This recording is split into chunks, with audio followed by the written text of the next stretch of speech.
Great,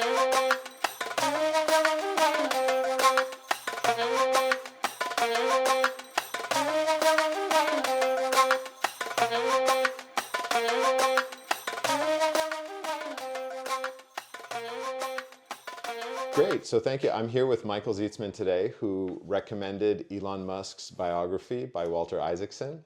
And so, Michael, thank you for suggesting this book, and please go ahead and introduce yourself for our audience. Sure. So I'm actually South African by birth. I finished high school in South Africa and moved to the States in the early 80s to go to university. So I'm about 10 years older than Elon Musk, our subject. And I have spent the rest of my career here in the US in the capital markets business. And I'm thrilled to be talking about this subject. He's very topical, obviously. And, he's a very interesting guy. Right.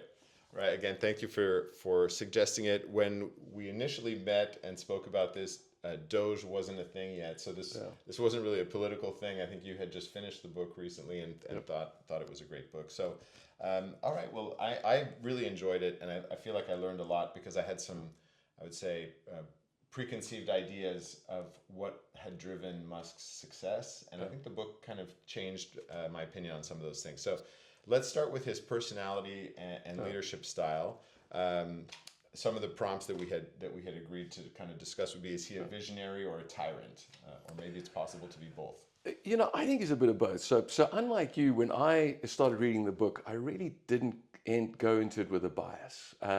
Obviously, everyone's heard of Elon. Everyone is talking about Elon, and I went in with really no bias about what I was going to expect from him as a human. The question that the great thing about this book is it actually leaves it up to the reader to decide whether he's a tyrant or whether he's one of the geniuses of the modern era.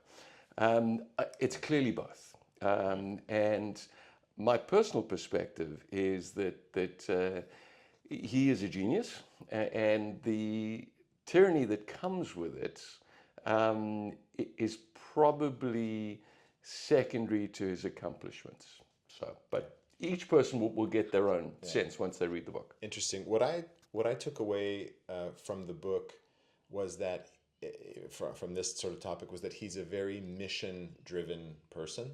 Yeah. More so than I had previously understood. So to think about it as a job or a career is completely the wrong way to think about it. His objective with Tesla, for example, is to remove carbon from our ecosystem, right? And sort of be a more eco-friendly environment. For SpaceX, the mission is to populate other planets. That's kind of his mission. Yeah. And the way I see him being a tyrant is because, and he kind of scratches on this in the book where Elon's talking about these missions, is if you don't have a sense of urgency, you are not getting to Mars, right? Yeah. Like, because there's so many steps and so many iterations that you have to do. And so I saw that as maybe not a justification, but certainly maybe the reason why he is so hard on both himself and the people around him. That's true. He believes that we've got such a short time to make a difference. It's interesting about the mission-driven. I think he's such a complicated guy. To me, that the thing that I probably couldn't comprehend was the need for mankind to preserve itself and therefore move to Mars. Right. That's just so far out of most people's sort of comprehension, right? We don't wake up in the morning and go, look, we might get hit by an asteroid, there could be a nuclear war, we need to preserve mankind's intelligence. Right. So in that sense, he's so far ahead of us all, but I find that part hard to comprehend about it. It may have been the science fiction he read, as a teenager. Yes, yeah. And so that maybe is a good segue to talk about, one of the topics that was here, which is the role of his childhood trauma. Yeah. So he didn't have an easy childhood, and I'd love you to talk a little bit maybe about your experience, because the part of the reason that you had recommended this book is we've talked often about South Africa, where you're from. So what did you think about that? He had a difficult childhood in South Africa. So, it absolutely molded who he is. That and his father, which is also a product of South Africa. So South Africa, our private school system is modeled after the British public school system. Public school is really private school to them. It's all about discipline, about work ethic, about molding the right young person to sort of go into the world. And it's not a very forgiving system. They have the expression that the tall poppy, which is a flower, the tall poppy gets chopped off. So they want conformity. They want people to essentially fit the mold. And if a kid like Elon, where you're much smarter than everybody else, you've got Asperger's, you don't play athletics, you're not very athletic, and you've got a big mouth, you are going to get bullied. It is just the way the system works. And the teachers, frankly, don't do anything to prevent it. The teachers also feel that everyone needs to conform, everyone needs to essentially come out being the same, and so Elon, was clearly struggled with that system. And then, his father's a larger than life character. I mean, this guy, is a product of that same environment, and clearly, Errol thrived in that environment in South Africa because he was a big guy, very smart, but very personable, obviously. And so he expected his sons to thrive in that environment as well. And dads in South Africa are, there's no coddling, there's no, here's a trophy for showing up sort of shit. I mean, it's basically, if you don't earn that trophy, that's it, pal. So he really struggled, I can see, in that environment. And he couldn't wait to get out of South Africa, basically, I think, as a teen. In his late teens, he moved to Canada and went to Queens. And I think that's similar to a lot of South Africans, because he would have left South Africa in the late 80s, mid to late 80s, and this was before apartheid had ended. And most South Africans, at that stage didn't believe that there was a future for us in South Africa. We knew that it was going to be inevitable that there'd be a change in government. And so most of my school friends and colleagues, and many of his, would have left South Africa to go to university overseas and so on. So it's a bit of both. I think it's the fact that he had a very difficult time in high school because he didn't fit in. But also many South Africans were leaving to go to the States or to Canada or to Europe. Yeah, interesting. Thank you for sharing that background. You obviously have insights that I just can't.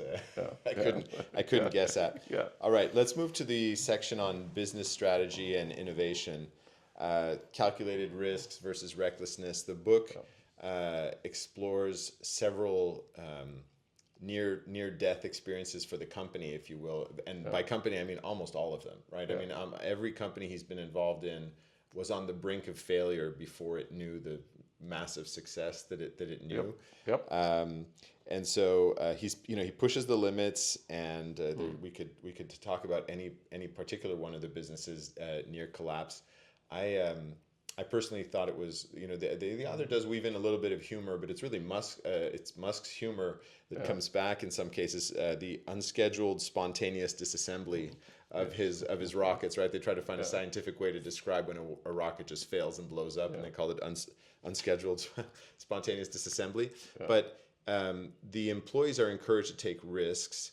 I mainly think about it in terms of the rockets. Like the rockets, to me, really illustrated how he wanted to sort of push aside regulation, the way things were done. He encouraged people to first delete before optimizing, meaning just completely do away with the process rather than optimize the process. So what most struck you in terms of his innovative mind or his approach maybe to business? Yeah. He to me is a manufacturing genius. He's obviously a creator, builder. Really, where his biggest contribution, I think, to the world is his approach to building and manufacturing. When you can take a rocket that say cost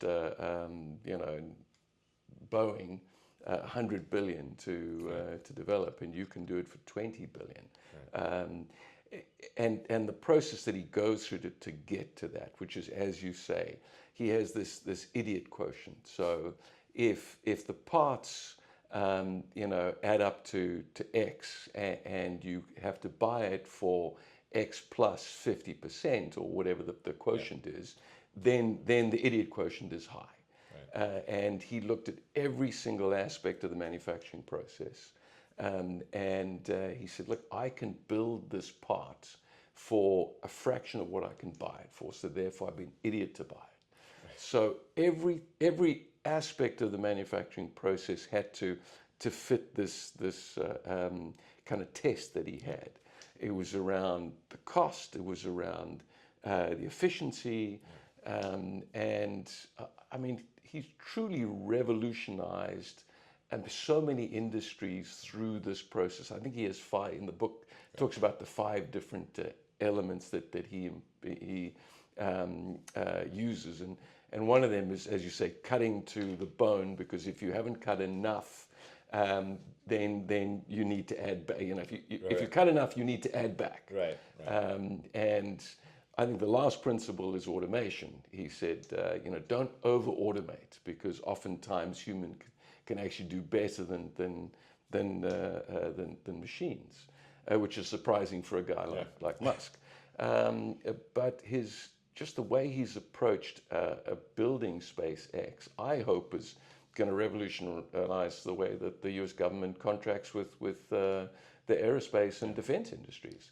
Well, it seems like it'd be hard not to have that conversation now, given the failure recently of Boeing to be able to return the astronauts, and SpaceX is essentially a rescue of those individuals, which was successful. What do you think about, and I think this is an important topic today and in the book, the people? What about the people, right? Because he may be mission driven, but some people have families, they have to pay their mortgage, right? They have other things going on in their lives. What do you think about the people that work for him and that experience? What I gather from the book is that his people worship him. The Musketeers. The Musketeers refer to actually just a group of people that work for him. But generally, you could say the Musketeers are a broad group of his employees that just love the guy. I actually have a friend that works at Starlink. And we're having dinner one day, and we're chatting about Elon, and we said to him, so tell us, what's it like to work with this guy? And he said, the overriding principle at Starlink is you have to do the right thing. And he said, we will get fired if we don't do the right thing. We will never get fired if we do the right thing. And we can spend millions of dollars without getting approval from our managers if we do the right thing. And that surprised me. It kind of gave me a different perspective on who he is, because he does come across, as you say, as a hard driving tyrant that's cutting costs and is focused on the bottom line. But his employees love him. They absolutely worship this guy. I wonder if there is a distinction between sort of the people near the top, right, who have more direct contact with him and inevitably have to be on his schedule, which seems in the book like a lot of 10 p.m. 2-hour meetings. And so it's like you're in for the mission. And I've got to believe, based on the success of the companies, many of these people are enormously wealthy because of their association with Musk at this point. And so the incentives are there, but the sacrifices are there too. And I think there's an example even in the book of some people who said, mission accomplished for now, I'm out, right? Like I've done my part, I've worked enough 14-hour days, and I'm going to take a break. But I think maybe lower down the chain of command, where people are more in a 9 to 5 mindset, I have to believe these are more challenging companies to work for than If than you're in a regular. 9 to 5 mindset, you don't go work for an Elon Musk company. It just ended. I mean, you'd be crazy too. It's not a 9 to 5 mentality. He expects his people to work crazy hours, and what you sort of get from the book is that a lot of people that have worked for him get to a point in their career where it's enough. They've made their money, or they've all learnt a tremendous amount. And I'm sounding like a real musketeer, a believer. But as I say, I went in this with a very open mind. And there are a lot of negative things about him, which we'll chat about here. But the fact is that people that worked for him, whether they worked closely with him at a senior level or at a junior level, like my friends, they really not only admire him, but they've learnt a lot. Yeah. They learn a tremendous amount working in those companies, and when they want to get out, they get out. Yeah. And hopefully they made a lot of money in the process, which many of them have. But you go there to be the best that you can be as a professional, and work for the best company in the world, and to learn a lot. So. And go with those expectations. Right. Otherwise, That's don't fair. go. Yeah, that's definitely fair. Okay, let's turn now to our third sort of high level topic, which is technology and ethics. Yeah. Two of the examples here are Neuralink with chips implanted into individuals' brains, and the other one is AI, which is obviously. You can't turn on the television on the news without hearing about AI today. So why don't you start? Pick one and tell me what you think.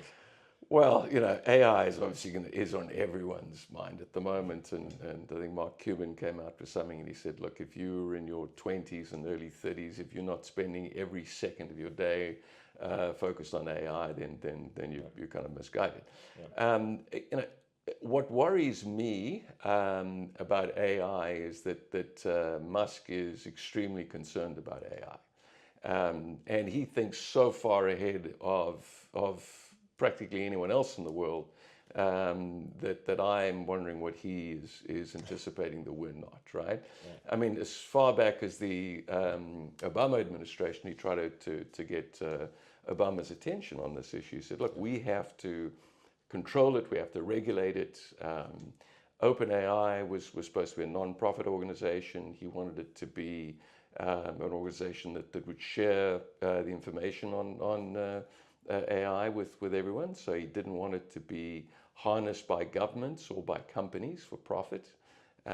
So I think he's extremely concerned about the potential for misuse. Right. He had a falling out with Larry Page, I think it is, over this topic. Yeah. Right. He was a supporter initially of Google's AI initiatives, and then wanted to do things differently. We'll see. As recently as this past week, we learned that he's now merged Twitter with his own AI company, XAI. I presume that I heard that the data is being merged, and I presume from all the human interactions that have taken place on Twitter that there's some angle there for AI to be improved with that. But we'll see what happens. AI is everywhere.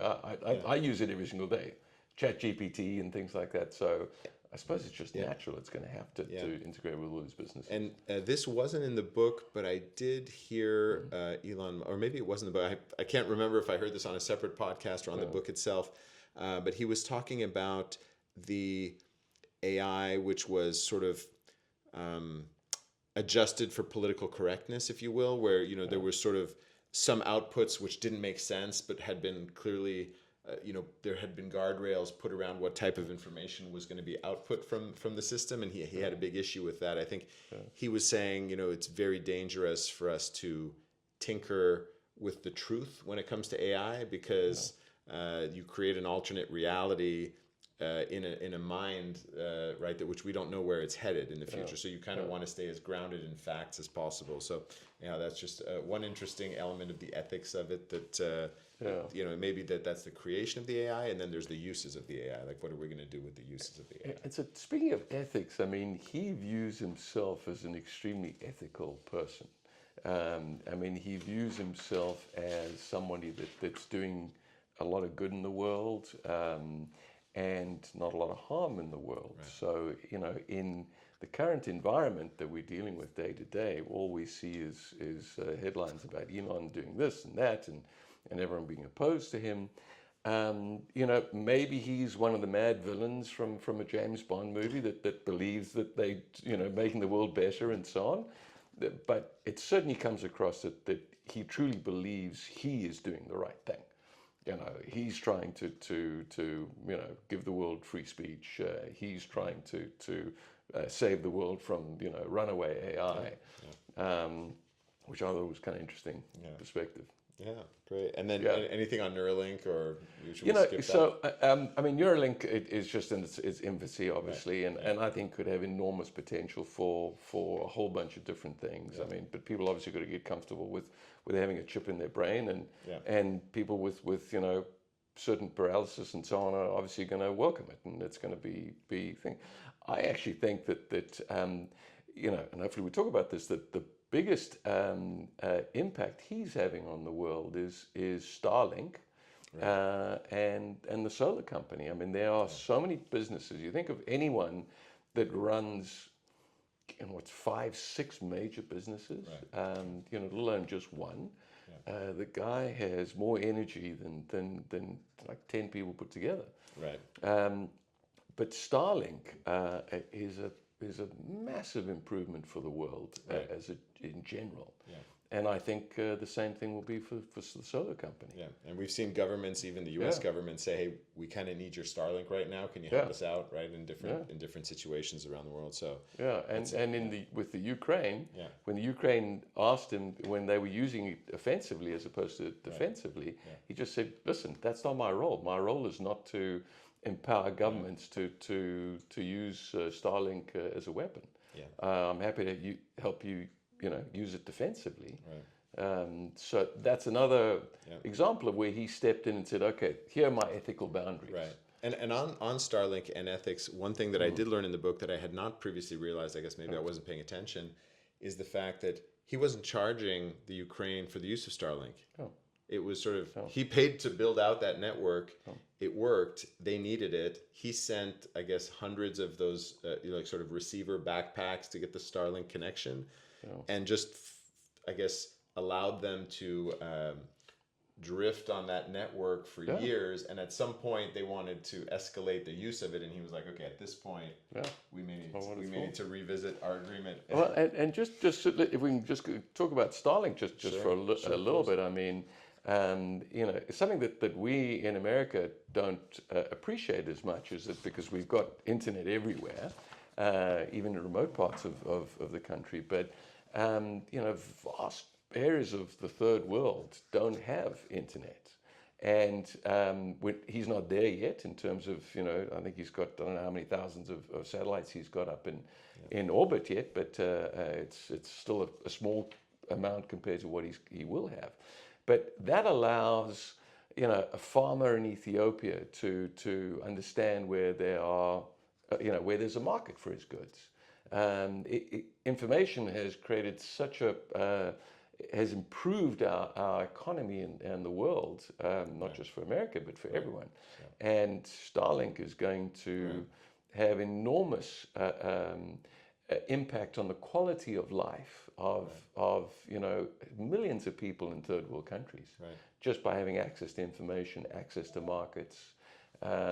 So that is going to go down, I think, as one of his greatest accomplishments, far more than Tesla, which is just a car. And okay, I mean, SpaceX is launching the satellite, so they're linked, but that will ultimately be something that we'll be remembered for. Interesting. And like you said, it's easy for us to miss out on what a meaningful achievement that is, because we have largely high-speed internet here already, but in many parts of the world they don't. Yeah. Okay, let's move now to controversies and public perception. Yeah. I don't want to spend an inordinate amount of time on this, but Elon's past is littered with controversies, just many controversies. He's sparred with a lot of public figures and elected officials, and he's taken positions in foreign elections. To be honest with you, I'd prefer not even to talk about the whole Doge thing at all, because I think, first of all, that's after the end of the book, and it's just such a challenging topic right now in this moment that we're living in. But reading the book will really give you a good perspective on what's happening in the government right now. Having read the book gives me a very good insight into what's going on right now. Right. How he thinks. I mean, in fairness, I think Twitter, when he and the book makes this point, right? That when he purchased Twitter, that's when his public image maybe started to suffer more than before. I think previously he had been known mainly for corporate success and achieving various things.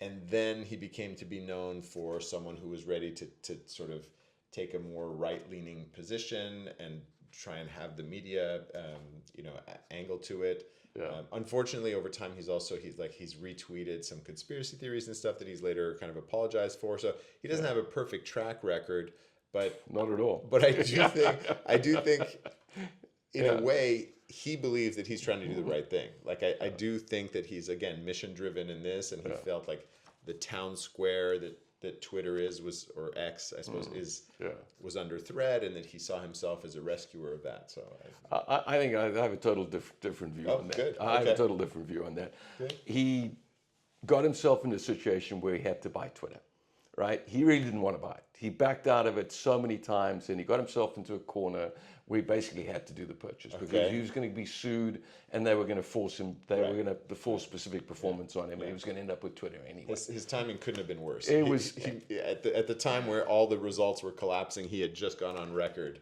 He was going to buy and the thing is that it was an ego thing, because on Twitter all the time, his ego got into it, and then he wanted to get out of it. He didn't want to do it. That's not what he should be doing, right? He's not a media guy. As I say, he's an innovator, he's a manufacturer, he's a creator, he's not a media guy. But he doesn't like to fail. He just refuses to fail. So Twitter has been for him, okay, I'm stuck with this thing.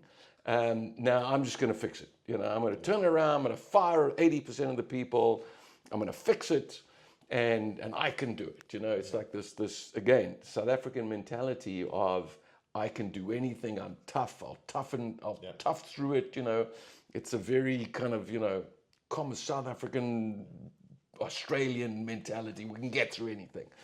Yeah. And this was a mistake. It was a total mistake for him. He never meant to do it. And I think, but once he did. He was all in. He's never going to give it up. He's going to, even if he loses a lot of money on this thing, he's just never going to give the thing up. Yeah. And what I found very interesting was that the story about the servers. Yeah. Did you remember the story about moving the servers? Yeah. People said to him, listen, you can't do this, It's going to take months to move the servers from Sacramento to Portland. And so he shows up a few days before Christmas, and he disassembles a couple of them. He gets underneath the raised flooring. He pulls apart the different bits, and he gets his son and some of his cousins, and they move a few of these servers onto a truck. And he says, yeah, we can do it. See, it can be done. Yeah.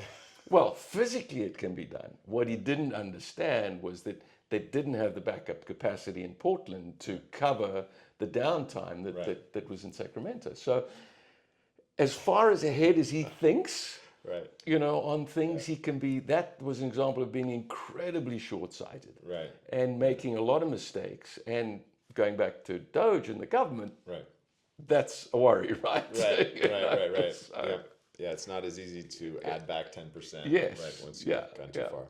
Yeah. Okay. There's a section here. The next section is personal life and legacy. Yeah. He has a very interesting and bizarre personal life. He's obviously had a lifelong love-hate relationship with his father, and kind of wanted but never got his father's sort of recognition, Approval. approval, and his own personal life's a bit of a mess. My personal take on this is I found that the least interesting part of the book. Yeah. Because I feel like there are a lot of people who have difficult personal lives, and on top of it, when you have an extremely high achieving person like this, right, who sort of it's almost understood that they've sacrificed their personal life for their success of their various enterprises. It's not all that surprising that he's sort of has a somewhat of a disastrous personal life.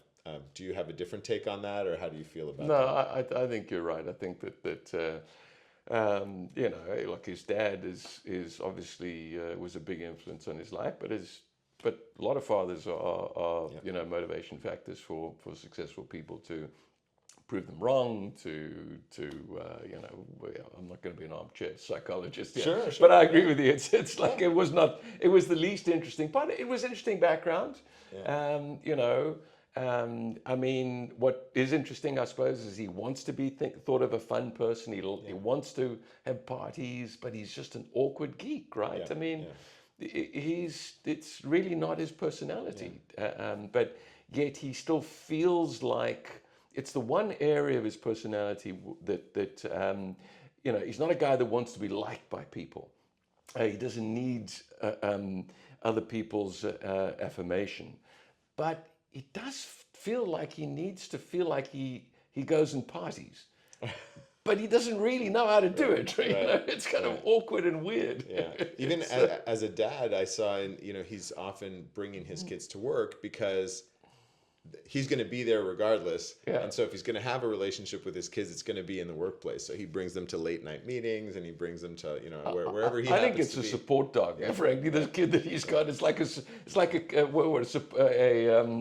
what do they call them? A support animal, whatever. I mean, really, it's like that. He needs this kid to kind of feel grounded. I think it's again. Okay, and then you already see. So the last section here would be sort of maybe we finish with this. Elon Musk's endgame. What do you think his legacy ultimately is going to be? It's hard to say because the book's not yet written. I guess that's not correct because we just read the book, but really it's only halfway through the story, I suppose. Yeah, it really is. I don't think it's Mars necessarily. I think that he is driven to get to Mars. His legacy is going to be, as I say, things like Starlink. We haven't even talked about the Boring Company and the solar company. Yeah. One of the biggest issues in third world countries is lack of energy, and that's constraining economic growth in Africa and in Asia. In South America, most of the third world countries are desperate for cheap energy. Yeah. Just in South Africa recently, we have rolling blackouts constantly, and the solar company is for him one way of achieving cheap, clean energy that's harnessable by people around the world, and if they can improve that technology in the way they've improved battery technology and space technology, it's going to be really one of his biggest legacies, I think. That and Starlink are going to be the two companies that do the most for the population of the world. And the battery in Tesla is great for those of us that drive around in our nice highways here in the US and Europe and maybe China, but the real impact that he's having is on improving the lives of so many different people through internet connectivity and energy. Interesting. He's certainly a once in a generation type figure. And even once in a generation may be too frequent, right? Yes, we don't see the likes of Elon Musk frequently throughout history. I don't know if historical figures, if any come to mind. I think of sort of Leonardo da Vinci maybe as someone who kind of had an impact on different fields in a similar manner, maybe on not the same scale because he lacked the industrialization and everything else, but certainly a historical figure, unquestionably is going to leave a mark on the world, right? Yeah, I mean, you can't think of many people that have had this much of an impact on society as him. Right. I mean, Howard Hughes was someone that obviously is compared to, because Howard Hughes was an eccentric and was involved in all sorts of different businesses. But really, no one in the modern history that I can really think of that has changed so much. So thanks again for recommending this book. Welcome. Really enjoyed it. I enjoyed Yeah. our chat as well and your insights. What are you reading today? Anything What am I else? reading today? I'm actually going back to some books like Crime and Punishment that I haven't really? read Okay. and things like that. So, All right, but Dostoevsky, I okay. actually genuinely like historical fiction. There's an author that's written a series on Genghis Khan, and it's a 5-book series on Genghis and his brothers and cousins that have taken over, and it's fascinating what he was able to achieve. Amazing. And then they've written a series also on the Greeks and the Romans, and the common theme amongst all of it is technology. So all of these empires had a technology that they were able to leverage, and and that's how they succeeded. They invented systems and technologies that really kind of allowed them to dominate the world.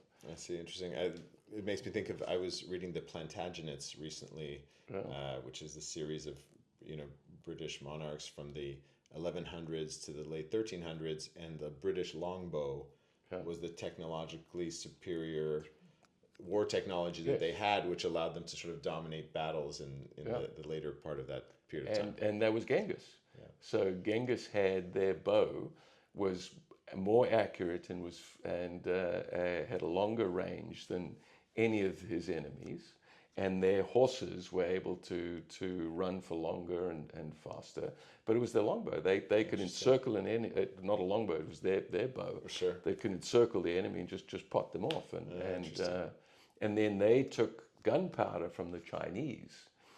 So when they invaded China, the Chinese had invented gunpowder, but Genghis improved it and made it actually a weapon of war. So it was Genghis actually that we can thank for gunpowder and those sort of weapons. All right. Well, give me 6 months to get through the 5-part Genghis series, and we'll come back in December. Yeah. Okay. Sounds good. Thank you very much, Michael. Okay.